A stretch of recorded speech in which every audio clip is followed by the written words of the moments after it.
Shalom, apa kabar jemaat yang dikasihi Tuhan? Saya berharap Bapak Ibu Saudara jemaat Tuhan selalu sehat dan diberkati Tuhan. Bina Iman kali ini kita akan belajar dari Lukas pasal 1 ayat 8 sampai 14 yang menceritakan tentang perjumpaan Imam Zakaria dengan malaikat Tuhan di Bait Allah. Momentum ilahi yang membuka rangkaian peristiwa besar, yaitu datangnya Juru Selamat ke dunia. Peristiwa itu kita peringati sebagai Natal, dan memang bulan ini telah mendekati hari Natal itu. Jika kita perhatikan dalam ayat ini, maka kita akan menemukan bahwa Zakaria adalah seorang yang setia, di mana ia sedang menjalankan tugas imamatnya. Ia melakukan apa yang sudah menjadi tanggung jawabnya sehari-hari, membakar ukupan, berdoa, dan melayani. Namun justru di tengah kesetiaannya menjalankan hal yang biasa, Tuhan mengerjakan sesuatu yang luar biasa. Sesuatu yang luar biasa, apakah yang sedang Tuhan kerjakan itu? Yang pertama, Tuhan menyatakan karyanya melalui orang yang hidup setia. Zakaria bukanlah seorang tokoh besar dalam pandangan dunia, namun dia setia. Dia mengerjakan apa yang menjadi tugas yang Tuhan percayakan. Maka Tuhan menyatakan pernyataannya. Natal mengingatkan kita bahwa Allah bekerja melalui hati yang tekun, yang setia, dan yang tidak menyerah dalam menantikan janjinya. Untuk itu, Bapak Ibu Saudara, bagi kita sebagai orang yang telah diberikan keselamatan melalui Yesus Kristus, maka panggilan kita jelas.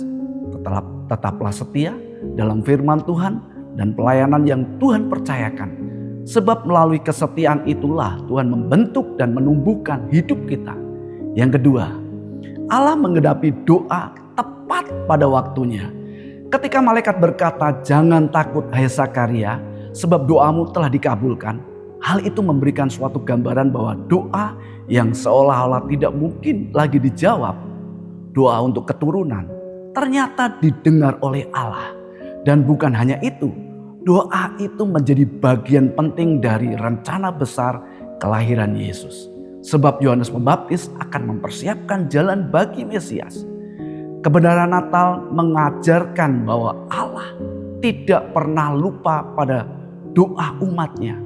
Ia bekerja bukan hanya untuk memenuhi kebutuhan pribadi kita, tetapi seringkali untuk tujuan kerajaannya yang jauh lebih besar. Maka sebagai orang percaya, mari kita tetap berdoa, tetap berharap, tetap menyerahkan hidup kepada Tuhan. Pertumbuhan rohani muncul ketika kita belajar percaya, bahkan ketika jawaban Tuhan belum terlihat. Yang ketiga, kelahiran Yesus membawa sukacita yang melampaui seluruh dunia.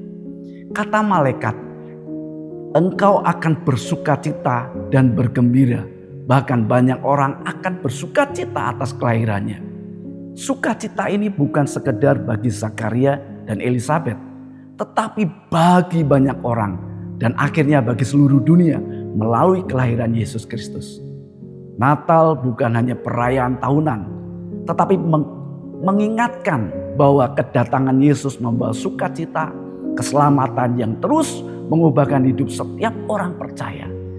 Jika kita sudah menerima keselamatan itu, maka respon kita adalah satu, bertumbuh dalam firman, hidup dalam kebenaran, memancarkan sukacita Kristus dalam kehidupan kita setiap hari. Nah, melalui Lukas 1 ayat 8 sampai 14 ini, kita belajar 3 hal.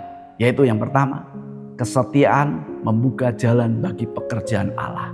Yang kedua, doa-doa kita tidak pernah sia-sia.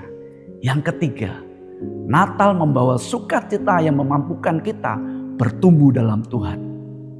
Kiranya setiap kita yang telah menerima keselamatan di dalam Kristus terus bertumbuh dalam kebenarannya, hidup setia dan berjalan dalam sukacita yang Tuhan berikan. Amin. Haleluya. Tuhan Yesus memberkati kita semua.